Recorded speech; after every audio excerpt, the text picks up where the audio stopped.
요즘 사랑하고 계시나요? 뒤늦게 마음이 통하는 사람을 만나 함께 살며 남은 여생을 함께하고 싶은 마음이 드시죠? 사랑은 나이를 가리지 않는다고들 합니다. 사랑하는 사람을 만났는데 이런 마음이 드는 것은 아주 자연스러운 일입니다. 하지만 여기서 충격적인 진실 하나 알고 계셨나요? 한국보건사회연구원의 통계에 따르면 60세 이상 비혼 동거 커플의 58%가 1년 이내에 이별을 경험한다고 합니다. 안녕하세요. 저는 노년 전문 상담사 김은자입니다. 오늘은 제가 상담실에서 만난 여러 사례를 통해 황혼기의 연애와 동거에 대해 깊이 이야기 나눠보려 합니다. 오늘 이야기를 끝까지 들으시고 현명한 만남으로 후회스러운 이별을 하시는 일이 없으시길 바랍니다. 노년에 하는 사랑은 감정만으로 유지되기엔 현실의 무게가 결코 가볍지 않습니다. 생활, 건강, 가족, 경제, 그리고 관계의 균형까지 고려해야 할 것이 많아지기 때문이죠. 많은 분들이 상담실 문을 두드리며 이렇게 말씀하십니다. 이 나이에 무슨 연애야 하시면서도 조심스럽게 덧붙이시죠. 그런데 저도 사람이잖아요. 외로워요. 누군가와 함께 밥을 먹고 이야기를 나누고 같이 걷고 싶어요. 정말 맞는 말씀입니다. 사랑과 연결의 욕구는 나이와 상관없는 우리 모두의 본능입니다. 한국노인인력개발원의 2023년 조사에 따르면 60세 이상 노인의 68%가 외로움을 자주 느낀다고 응답했습니다. 그중 43%는 누군가와 함께 시간을 보내고 싶다고 답했습니다. 이 숫자는 우리가 얼마나 관계를 갈망하는지를 잘 보여줍니다. 하지만 황혼기에 접어들며 연애와 동거를 시작할 때는 단순히 감정만으로 달려가기엔 좀 더 신중함이 필요합니다. 오늘은 제가 직접 들은 실제 상담 사례와 다양한 데이터를 바탕으로 황혼기 동거의 현실과 우리가 미리 준비해야 할 것들에 대해 이야기해 보겠습니다. 제대로 준비하지 않으면 말년이 고달파집니다. 끝까지 경청해 주시길 바랍니다. 첫 번째 사례는 장숙자 님입니다. 올해 65세인 숙자님은 남편과 사별한 지 10년이 지난 분으로 명절마다 혼자 밥을 차려 먹는 것이 너무 쓸쓸하다며 상담실을 찾으셨습니다. 그러던 중 친구의 소개로 박종태 님을 만나게 되었고 두 분은 연애를 시작하셨습니다. 처음엔 정말 봄날 같았다고 하셨어요. 매일 아침 산책하고 동네 카페에서 커피를 마시며 수다를 떨고 꽃 축제에 함께 가서 사진도 찍으셨다며 저에게 자랑하시던 모습이 아직도 기억에 남습니다. 숙자님은 세상이 다시 활짝 핀 느낌이에요. 라고 말씀하셨습니다. 자연스럽게 같이 살자는 이야기가 오갔고 동거를 시작하셨습니다. 그런데 시간이 지나며 상황이 달라졌습니다. 종태님의 아들 부부는 맞벌이라 손주를 자주 맡겼는데 처음엔 숙자님도 심심한데 같이 놀아주면 좋지. 하며 웃으셨습니다. 하지만 그 일이 주 3회 하루 종일로 늘어나면서 점점 지쳐갔습니다. 손주를 돌보는 일이 당연한 역할처럼 여겨지기 시작한 것이죠. 더 큰 문제는 명절이었습니다. 혼자 살 때는 김밥 하나로 간단히 넘기던 명절이 이제는 전을 부치고 탕을 끓이며 대가족 모임을 준비하는 날이 되었습니다. 종태님 가족은 숙자님을 가족처럼 여기며 일을 맡겼지만 누구도 고맙다는 말을 하지 않았습니다. 숙자님은 말씀하셨어요. 제가 그 집에서 투명인간이 된 기분이었어요. 결정적인 계기는 종태님의 어머니가 쓰러지신 이후였습니다. 병간호를 맡게 되었고 하루 종일 병원과 집을 오가며 간병했지만 종태님은 당신이 잘하니까 내가 편하다. 라는 말만 반복했습니다. 결국 숙자님은 이렇게 말씀하셨습니다. 선생님, 저 이러려고 연애한 게 아니었어요. 사랑받는 사람이 아니라 일하는 사람이 된 기분이에요. 동거를 끝내고 다시 혼자 살게 된 숙자님은 담담하게 덧붙이셨습니다. 혼자는 외롭지만 나를 잊는 것보다는 나아요. 2022년 대한노인의 조사에 따르면 60세 이상 동거 커플의 54%가 가족 간 역할 분담 문제로 갈등을 겪는다고 합니다. 특히 여성 노인의 경우 상대방 가족의 돌봄 부담을 떠안는 경우가 남성보다 2배 이상 많다고 해요. 숙자님의 이야기는 결코 예외가 아닙니다. 두 번째 사례는 72세의 고인수님 이야기입니다. 인수님은 아내와 사별한 지 6년이 된 분으로 상담 첫날 이렇게 말씀하셨어요. 집에 불이 켜져 있는 게 그리워요. 그 짧은 한마디에 얼마나 외롭고 쓸쓸한 시간을 보내셨는지 깊이 전해졌습니다. 그러던 중 SNS에서 김영희 님이라는 분과 알게 되어 몇 달간 연락을 주고받으셨고 두 분은 동거를 시작하게 되었습니다. 초반에는 정말 잘 맞았다고 하셨어요. 함께 시장을 보고 저녁엔 드라마를 보며 웃고 주말이면 근교로 드라이브도 다니셨습니다. 인수님은 이제야 제대로 사는 것 같아요. 하시며 미소 지으셨죠. 하지만 두 달쯤 지나자 상황이 달라지기 시작했습니다. 영희님은 당뇨, 관절염, 고혈압 등 여러 가지 만성 질환을 앓고 있었고 시간이 지날수록 체력적으로 많이 힘들어졌습니다. 인수님은 옆에서 약을 챙기고 병원에 동행하고 식단까지 관리하며 최선을 다했죠. 하루는 된장국을 끓여드렸는데 영희님이 국이 좀 짜네요. 하시며 얼굴을 찡그리셨다고 해요. 그 이후로 인수님은 더 정성껏 요리를 하며 신경을 많이 쓰셨습니다. 그런데 문제는 인수님 또한 70대라는 사실이었습니다. 몸이 예전 같지 않다 보니 점점 피로가 누적되었죠. 어느 날 인수님이 감기 몸살로 하루 종일 누워 계셨는데 영희님은 이렇게 말하셨다고 합니다. 당신이 아프면 나도 불편하잖아요. 나 좀 더 신경 써줘요. 그 말을 듣고 인수님은 마음이 무너졌다고 하셨어요. 같이 살아도 외롭더라고요. 내가 사랑받는 존재가 아니라 또 누군가를 돌봐야 하는 사람이 된 것 같았어요. 얼마 후 영희님은 먼저 짐을 싸서 집을 나가셨습니다. 떠나며 남긴 말은 이랬습니다. 당신은 더 이상 나를 돌볼 수 없잖아요. 이제 그만하죠. 그 후 인수님은 다시 혼자 사는 법을 배우고 계십니다.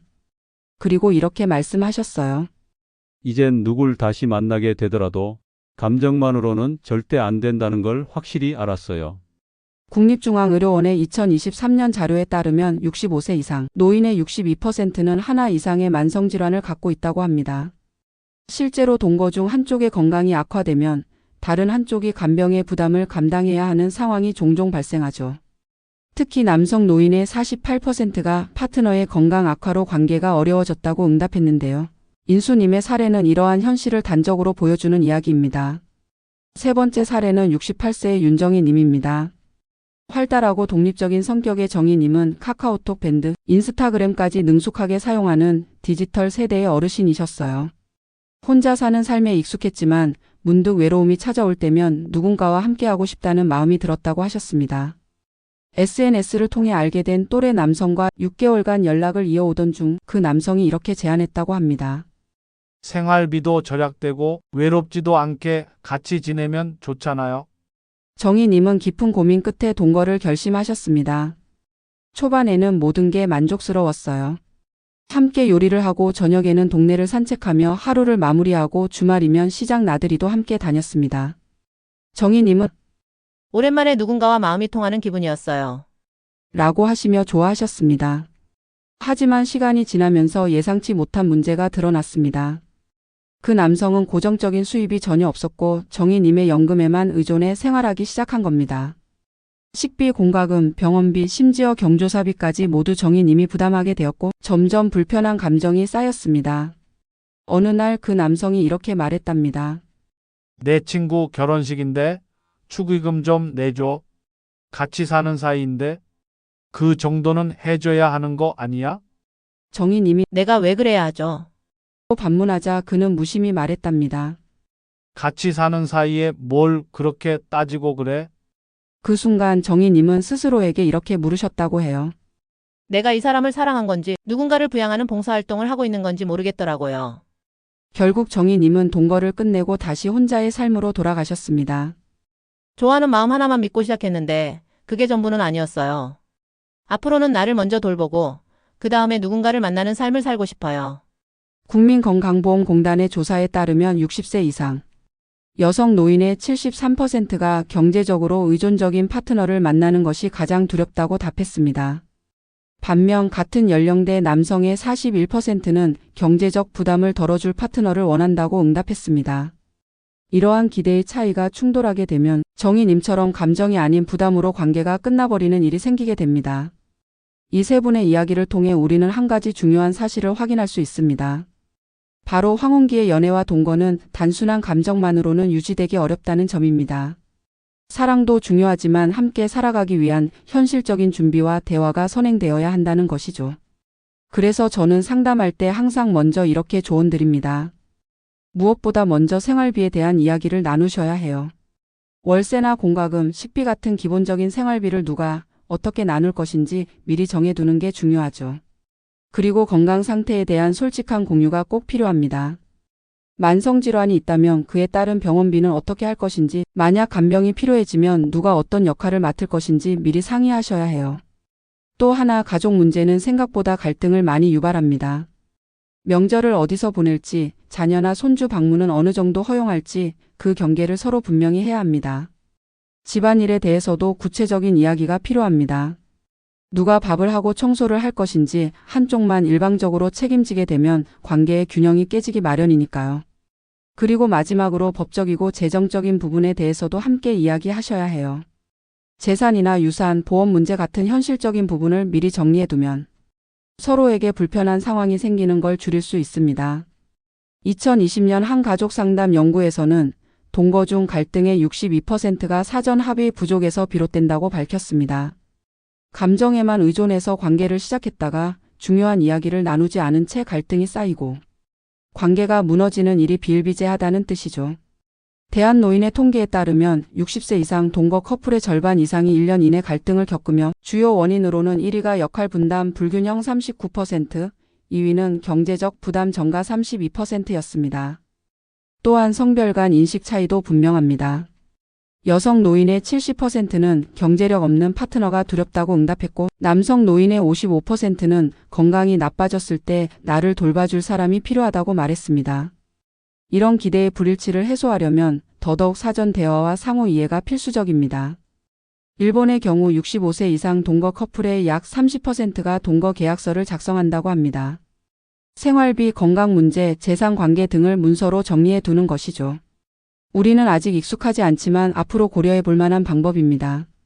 사랑은 우리 삶을 따뜻하게 해주는 소중한 감정입니다. 그리고 나이가 들었다고 해서 그 사랑을 느끼거나 나눌 수 없는 것은 아닙니다. 하지만 그 사랑이 나를 지치게 하고 나를 잃게 만드는 방향으로 흐른다면 그것은 건강한 관계라고 보기 어렵습니다. 제가 상담실에서 자주 드리는 말이 있습니다. 감정보다 중요한 건 나 자신을 지키는 것입니다. 황혼기의 사랑도 동거도 충분히 가능합니다. 하지만 시작하기 전 나의 삶과 건강, 경제, 관계의 기준을 분명히 하고 상대와 현실적인 대화를 나누는 것이 무엇보다 중요합니다. 꼭 함께 살아야만 사랑인 것은 아닙니다. 때로는 각자의 공간을 유지하며 서로에게 좋은 영향을 주고 함께 소소한 일상을 나누는 친구 같은 관계도 충분히 행복할 수 있습니다. 여러분, 사랑은 아름답지만 지혜로운 사랑은 더 오래갑니다. 그리고 무엇보다 중요한 것은 여러분 자신이라는 것을 명심하시길 바랍니다.